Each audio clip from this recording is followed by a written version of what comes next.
Hello and welcome to Rose Menagerie.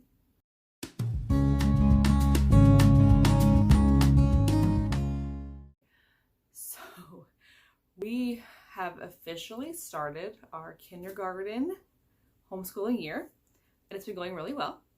And one of the questions that I've been receiving from you guys here, and then also just friends, is asking like how do I schedule my day?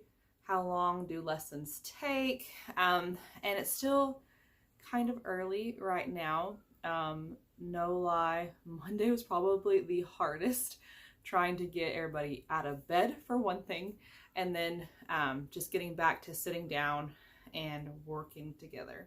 So I'll kind of share with you guys my thoughts about where I want to be, and then also kind of like where we are right now. So a few things before I get started. If you haven't liked this video, please do that. And if you haven't subscribed yet, I'd love for you to do that as well. As you're watching this, feel free to ask me any questions that you have, or share with me too. What is y'all's schedule like? Because I'm sure there's a lot we can glean from each other. Okay, so I have a few things here with me. The first being my weekly lesson plan, which I'm sure, looking at it, it is overwhelming. I tend to be like that. And on the back I have their reading that we're doing for the week.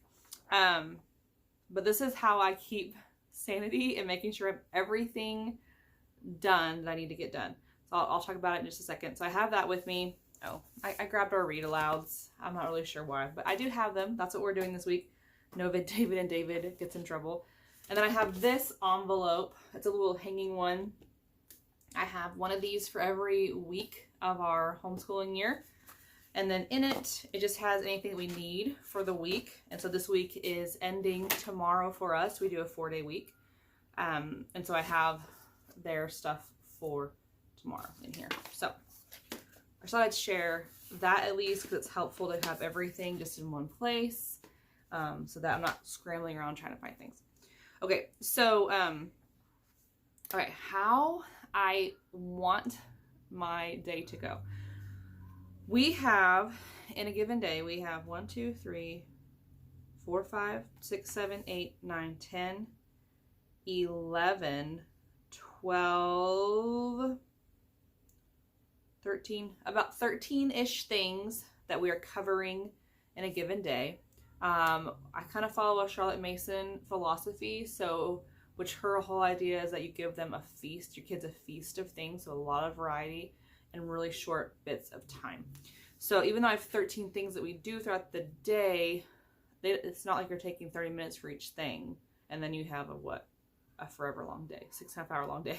No, you take just as much as you need to, and it's typically very, very quick. So the first thing that we do is when the boys get up, they go to the table, which right now I have all of their stuff kind of at the table, mainly because I didn't think about, I have a big basket that I store everything in typically, but with them pulling things out, like I'm afraid things are going to get torn or bent up. So I'm trying to figure out a way to do that that's better. They do have drawers in another room of the house that we put stuff in sometimes, but if I could alleviate their having to run through the house and find stuff, it'd be easier if it's just all kind of in our dining room. So I'm trying to figure that out. So if you have any tips for me on that, I would love to hear them. But essentially, when they get up in the morning, they go to the table and they get their planner out. And their planner is something that I have just made myself, and it's very simple. In it, they write what day of the week it is.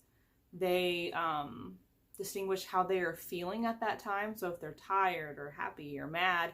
And so I love that activity. I got it from General and Classical. And we have really great conversations first thing in the morning just from that. And it allows me to kind of gauge their day. Like if I know that they're tired first thing in the morning, I'm probably gonna get pushback. Or, if they tell me that they're angry, like maybe throughout the day we might have some things that happen behavior-wise because of that anger already from the beginning of the day. So I really enjoy doing that. They also distinguish what season we're in, the weather we're having. They have a couple little sections for marking off when they did their chores, and there's a little math activity for the date.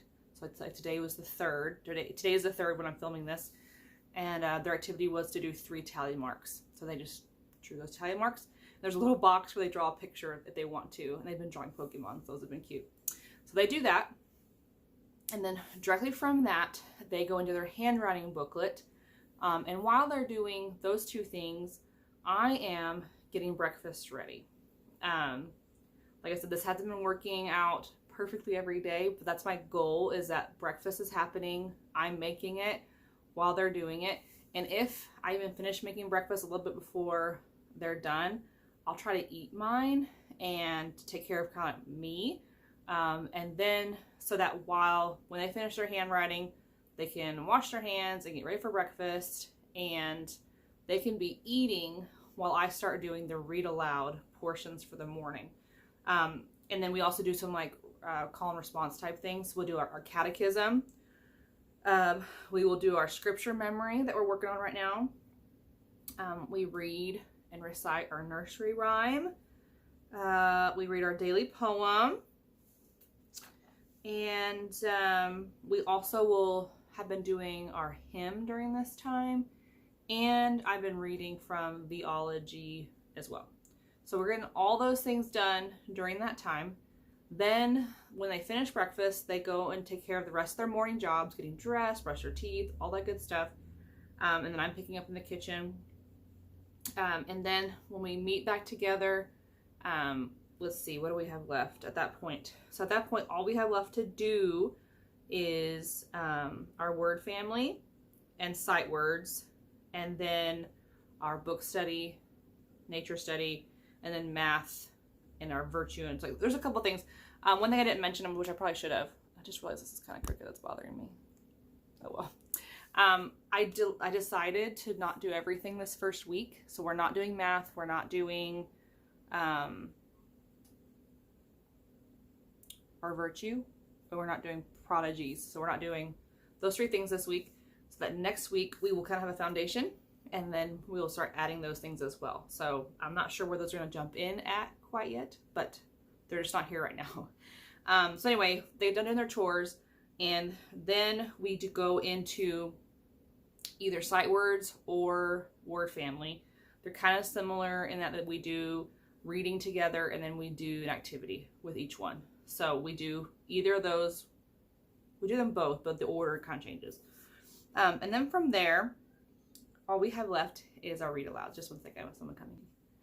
Anyway, so we do those word activities, and then all we have left is our book study, and for right now, our nature study. So after that, we'll go sit on the couch, and we will read our read alouds. So like our David, No David, and David Gets in Trouble. And then we just jump into that activity. And then we take a break. So that is all we do for the morning. The boys can go play. Ideally, we'll go outside. Right now, it's too hot. In fact, this morning we actually went to the park and for like a trail hike. First thing in the morning, they played at the park for a little bit, so we're gone for like an hour, and then we came back and started school. So we kind of changed up a little bit too, even within that structure. We still finished kind of in the same order. It was just later in the morning. So anyway, they play, and then we have lunch. And while they are eating lunch, I will do our science read aloud portion. So like we have 2 or 3 books that we're reading out of right now. So we'll do that. And if there's an activity to follow, then once they're done eating and getting cleaned up, we'll either go ahead and do that activity, or if I'm getting kind of pushback or that they're tired, we'll go ahead and do our quiet time. And then once quiet time's over, then we'll do the activity. And essentially our quiet time is literally just them being in separate rooms for about an hour.